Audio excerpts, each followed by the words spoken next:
Welcome to Scrolling to Death. I have a very special guest, Congressman Chris Deluzio, who represents Western Pennsylvania in Congress. Welcome, Representative Deluzio. Thanks, Nicki. Thanks for having me on.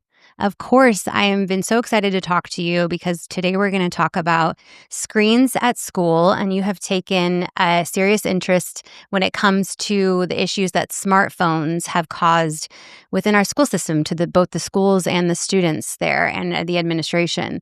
I wonder if you could take us back to what initially piqued your interest around this. A number of things, right? It's not just one. I'm a parent. I've got 4 kids, all younger than 10. And so this is coming for parents around my vintage or age. If it hasn't already, it's coming. I serve here in the House, and I'm a member of the Dads Caucus, which is great. A bunch of dads who work together on parenting issues, childcare issues, you name it. And we had a briefing at some point from Jonathan Haidt, and ultimately read The Anxious Generation. And that book, as you can imagine, got me thinking quite a bit. And then just the back and forth of being a parent, talking to other parents who have older kids who are already navigating devices and technology at home and at school. So my job as a dad, my job as a lawmaker, all of that together really got me digging here. And the headline is it's terrifying. It's scary what kids are bombarded with, how hard it is for them at school, how hard it is for teachers to police the classroom if they're policing phones all the time. And so I think the need for something to happen is just so urgent, and I'm sure we'll get into it. But that's really what got me working here. All of those things together, and I think this is a place where we can cut through the politics. And it's not about Republican or Democrat. This is about what's good policy for kids and good policy for our schools.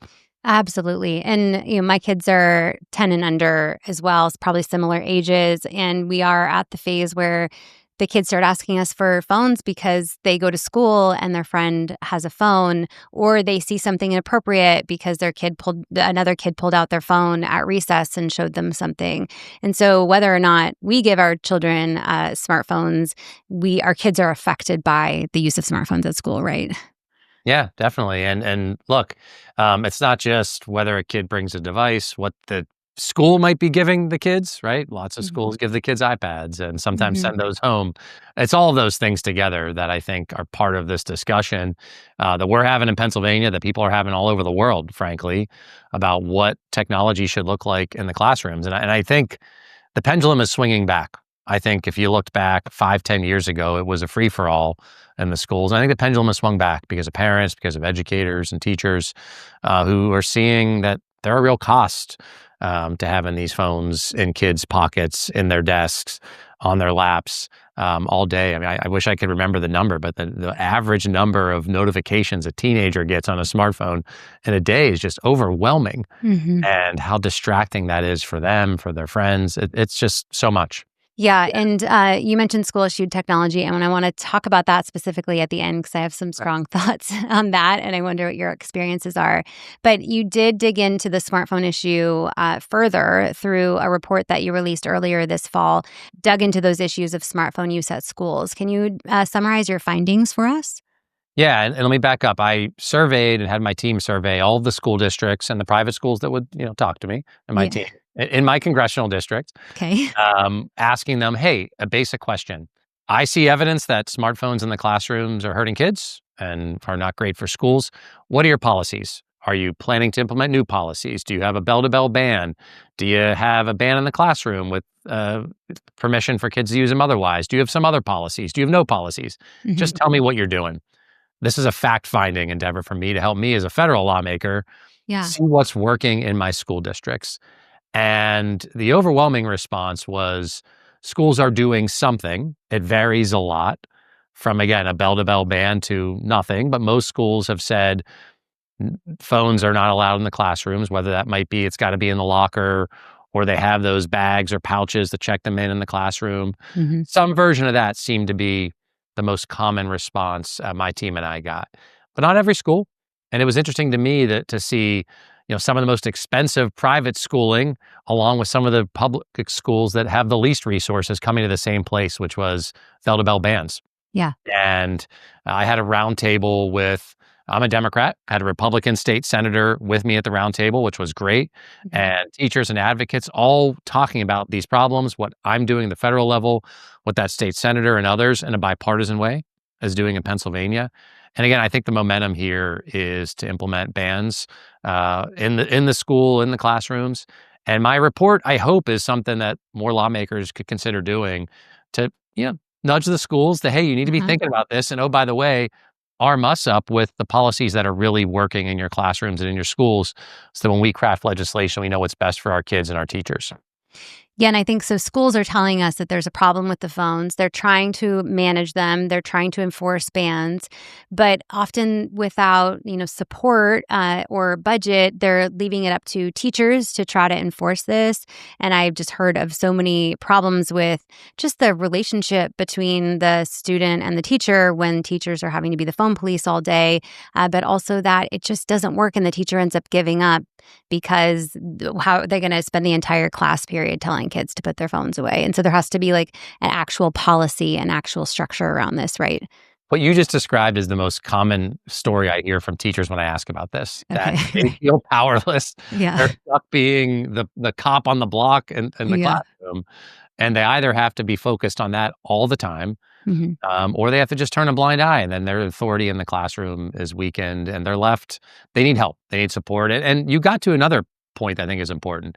It's I'm not someone who goes and tells my schools, "Hey, go buy bags or pouches or whatever," when you're struggling with potential cuts from federal funding to education, right? Right. Where there's a cost, we got to back up our schools. Yeah. I'm not someone who loves telling schools to go spend money when they're struggling to buy the basics. Hmm. And so these things are all connected. How the teachers are being asked to do too much, I think, here, when we ask schools to do too much without the resources. Like, this is about our kids and their future. This is something we ought to be able to give schools and teachers the backup they need to help our kids. Help our kids. That's what it's about. Yeah, and we should all be on the same team when it comes to this. Parents, schools, lawmakers, we're all just trying to do what's best for the kids. And it's Yeah. super clear that smartphones in their hand or even in their backpack or their pocket is not working. It's too distracting. These things are so addictive that we can't expect kids to have to manage that. And so we have seen nearly half of the states here in the U.S. pass phone-free schools legislation.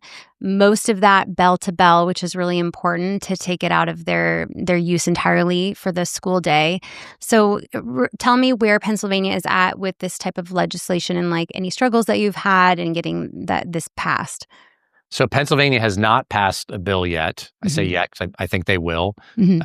That Republican state senator who was at my roundtable has a Democratic co-sponsor, I believe, in at least the House, and I think in both chambers. So that tells Okay. me there's bipartisan support both in the Pennsylvania House and Senate. Governor Shapiro has Hmm. voiced support here. So I'm hopeful something will happen in Pennsylvania. And as I'm sure your listeners know, when you've got states like Arkansas and New York, so many others across the political spectrum doing this, Yeah. we can get this done. And I serve at the federal level. There's federal legislation. I'm working on legislation that I think pulls from the best of what we're seeing from the states now who have implemented some of this, Okay. to support our schools, support the kids.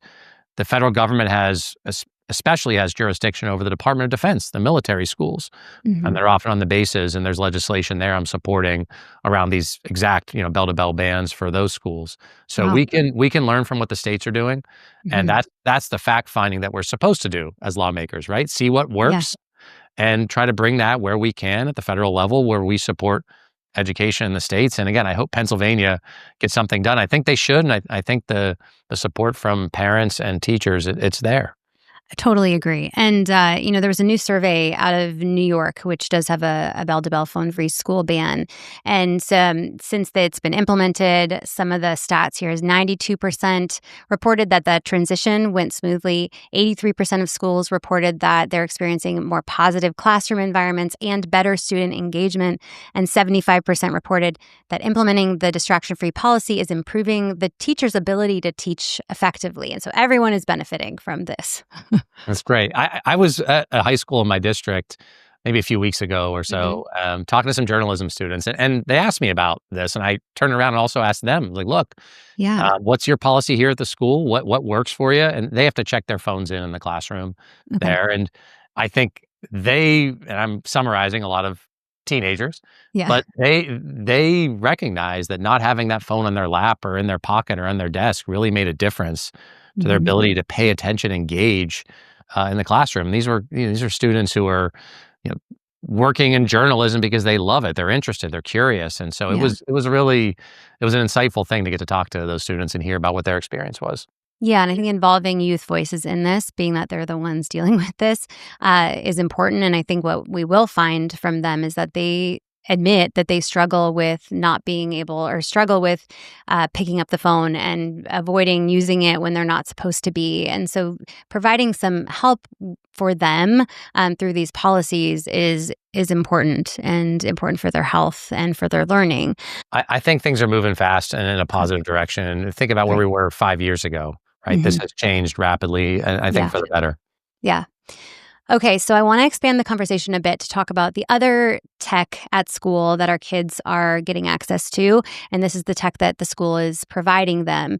One-to-one device programs have been in effect for 10, 15 years, but really ramped up through COVID. Obviously, we needed to give kids access to one-to-one devices and send them home.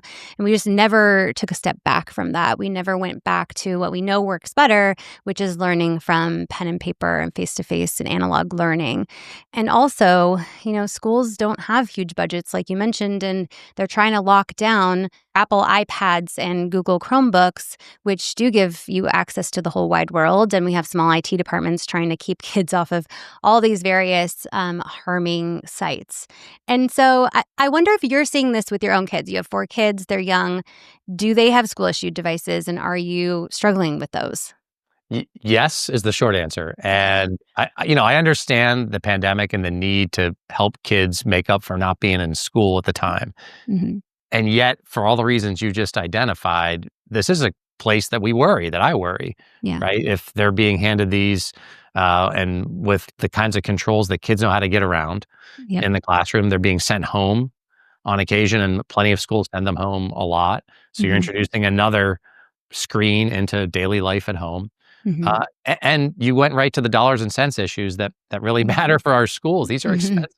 Yeah. And I know the research is probably not as well as you know it, but learning and taking notes on pen and paper, pencil and paper, we Hmm. retain it better. I just was reading something recently reminding us of those findings. Hmm. And so I think for all of those reasons that we should be taking a step back.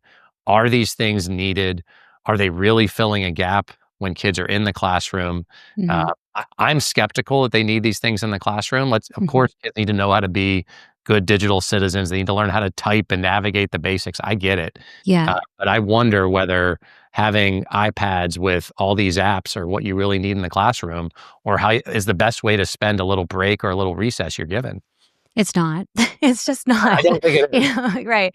Yeah, and I just interviewed a neuroscientist named Jared Cooney Horvath, and he has a new book coming out called Digital Delusion. There's a longer subtitle, but it's about ed tech, like the overpromising and the fact that kids do learn better from pen and paper, but also that the test scores over the past decade have plummeted, like lowest across the globe in all countries that have given kids access to one-to-one devices across all areas Wow. of learning. That this is the first generation that he says is going to be dumber than the one before, than our parents, and that he puts it all back on these screens and the monetization of kids learning. And schools are spending millions of dollars on ed tech programs. I mean, there's the budget for the phone-free schools for the pouches, So I think there's a space for schools to really take a look at. Most schools have over 1,000 different ed tech platforms that they provide access to for their students, and I really don't think we need much more than a dozen or two, I think, depending on what the grade level. Where do you see any opportunities for solutions here? Because we're going down a bad path when it comes to school issue tech. Like, it's not working well, and we need to redirect. And so are there any solutions that we can start thinking about, even from a legislative level here? Yeah, one place my mind goes is data privacy for our kids. Mm-hmm. And Yeah, great. you and I and your listeners probably are more sensitive to Hmm. how a lot of these companies, they're willing to lose money on, say, the software or hardware because the data is so valuable. And it's data on our kids who are minors, who are children. I think that's a place where we can better protect our kids Yeah. and push back on the hooks that are laid into them, right? The hook Mhm. being that we've got this thing in front of you, now we're monetizing the data. I think that's a Mhm. place where parents know we ought to be doing better as a society to protect kids. Mhm. And, I think marrying the research that seems to be day after day coming out showing us that kids learn better on pencil and paper, pen and paper, Mhm. with the economic reality of why are we having schools spend all this money? Yeah. If those two forces together can't convince you to change course, I might point you to the fact that some of the most well-resourced, highest achieving schools in the country, you aren't going to see iPads anywhere. Right. You're right. Isn't that wild? Yeah.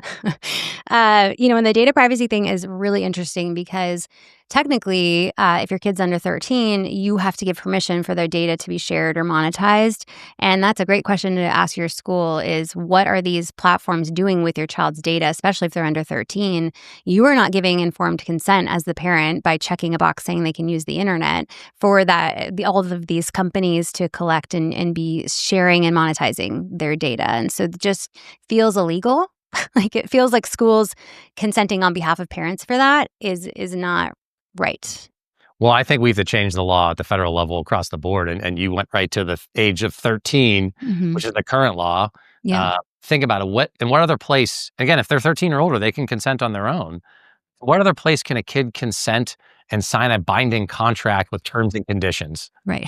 It's outrageous. It's And outrageous. the Kids Online Safety Act is a version of trying to fix this. There are other proposals. Hmm. The Congress has to do something. We can't have 13 and 14-year-olds clicking a box saying mom or dad consented or otherwise signing up on their own to agree to these terms, which Hmm. might lead to their data being taken, their privacy being violated, binding them to arbitration. I can go on and on. Yeah. I think it tells us Congress has to do something here. Yes, and we need to, with those bills, be prioritizing parental rights and the safety of children over the influence of the tech companies because I'm hearing that there is a hearing tomorrow in the Energy and Commerce Committee to discuss 19 online child safety bills, and I'm just hearing a lot of concern that the tech industry has had a super heavy influence on some of these bills, adding provisions that weaken them or actually protect the tech companies from liability. And so I hope that within these discussions about the school space, the education space, we don't prioritize the influence of these ed tech companies who are making billions of dollars off of our kids every year. I agree. Maybe it doesn't surprise you. No. Uh, but look, I think parents are really powerful voices in this because Mhm. our kids Yeah. are exactly that. They're kids. And whatever decisions you might want to make as an adult, my goodness, Mhm. our kids should not enter adulthood without the open future because their data has been compromised since the time Right. they were first given these devices. Mhm. I think it's something like 70 million pieces of information are out there about a kid by their 13th birthday. Wow. And a lot of that is shared by the parent throughout their entire life online, but also taken through their activity on school issued devices, which in my own situation, I requested from one of the ed tech companies what data they have on my child, and they have to provide you with that data. They're supposed to. And I got hundreds of folders with images and videos of my kids, videos of other kids, videos of teachers, audio, really personal information, all stuff they had taken on their iPads during class. Nothing that had to do with learning. It was just, and why does that company have all of that content was really scary. And so I have a lawsuit pending with Oh, that one. wow. Wow. Yeah. We're trying to make some change here by, exposing this issue through legal manner. So it's been going well so far. Good luck. Thank you. Okay, to take this even a step further, let's talk about AI for a moment. I wonder what your thoughts are here because a lot of schools are putting AI onto children's devices. The Los Angeles Unified School District near me put Google Gemini on all the students' laptops starting in sixth grade. We have our administration telling us that we need AI-ready workforce and that means kids need to start using AI in kindergarten. And so what is your reaction to that? Well, can I connect the dots back to the data point? Because the Yeah. data is how these models are trained, right? That's why this data is one of the reasons, at least, this data is so valuable is they can't build these models without the data on sounds like your kid and kids like your kid. Yeah. That's the valuable thing for these companies. And I think exposes the risks and the danger right there that they are building profitable models because they have access to data on all of us, certainly, but Mhm. in this context, kids. And I, look, we as a society have to grapple with these powerful tools. I don't think we have. I mean, to me, this is an existential threat to lots of people's livelihoods, to the way the education system works. These are not small questions. Yeah. And I don't think whatever level of government we're talking about has responded capably to what AI really could mean for education, for any sort of knowledge jobs, for the Mhm. way kids are presented with tests and learning and analysis. Mhm. It's a potential sea change to the way we've taught kids for certainly our Ever. lives. Yeah. And I don't think there is some clean, elegant answer. And I just worry that A, training these models on our kids' data, and then B, plop it on top of an essay prompt is gonna set our kids up for success. No. And, we need our states to be able to pass laws related to AI. And there's been some tech influence on the federal administration to, one, draft an executive order banning states from Yep. regulating AI, and then also sneaking that into the NDAA, amongst other bills. And so I assume you're not for this potential No, moratorium. and you went right to what I was gonna mention. I'm on the Armed Services Committee, and so the Oh, NDAA, okay. the Amazing. annual defense bill, Okay. your intel is good. There's been Okay. reporting of it as of today that, some are trying to insert language there that blocks the states from regulating or putting guardrails or rules around AI, right? Yeah. Responsible AI even. Yeah. And so that's battling out here in the Congress as we speak, and I don't know where this is gonna land, but there is lots of opposition. I'm in DC right now on the Hill, Yeah. to putting this in the defense bill, including from me.